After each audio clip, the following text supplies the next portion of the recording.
Why is it okay for a parent to be given child custody without the children's consent as to the custody award? It's a great question. I can't speak for all lawyers, and the laws and rules governing what the courts must and can consider when making child custody awards differ slightly from jurisdiction to jurisdiction. But in the jurisdiction where I practice divorce and child custody law, that's Utah, there is a general policy that you cannot find written down anywhere, but is nevertheless pervasive, and that is, courts will not talk to children in child custody cases if there is any way they can come up with a plausible excuse, or any excuse, good excuse for that matter.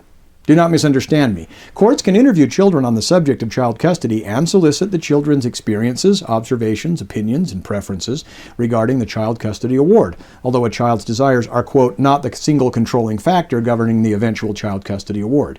See Utah Code Section 30-310.5 sub 2. It's just that most Utah courts, for reasons they've never credibly or logically explained to me, just don't want to do it. Instead, they contract out the interviewing process to what are known as custody evaluators and or guardians ad litem.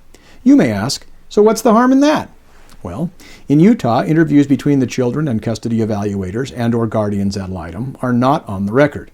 Thus, we will never know what the children are thinking on subjects the children were interviewed over, or even if the children were interviewed at all, because it's not on the record. Neither will we know what questions were asked, the manner in which they were asked, and the content and tone of the children's responses, if any.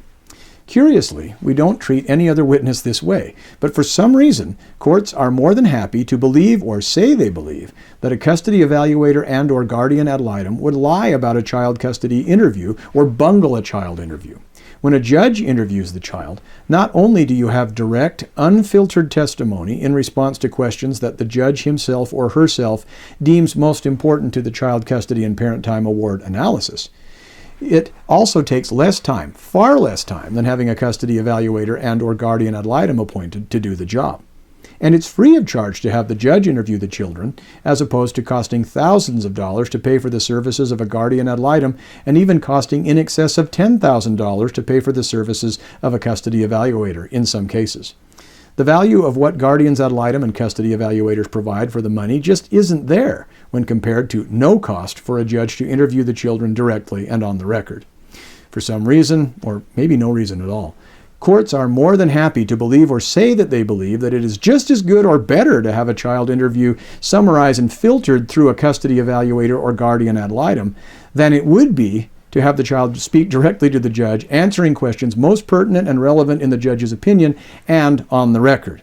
If you can explain to me how that makes any sense, please drop me a line. Now, clearly, some children would be too young to express a credible opinion or desire regarding the child custody award. Many are too young to know what they want, so young that they are easily manipulated, coachable, intimidated, or coerced. In those situations, it may make all the sense in the world to have a mental health professional observe the child to provide the court with some guidance as to what custody and parent time arrangement serve the best interest of such a young child. But if a child is older than 10 years of age, there's no harm in having the judge speak to the child to take the measure of the child's level of maturity and intelligence, and to solicit information from that child's experience to help guide the court in making the child custody and parent time awards. This is simply inarguable, and yet it remains virtually impossible to get a court to interview children directly and on the record. That doesn't mean you shouldn't try. That doesn't mean you shouldn't ask the court to interview the children on the record.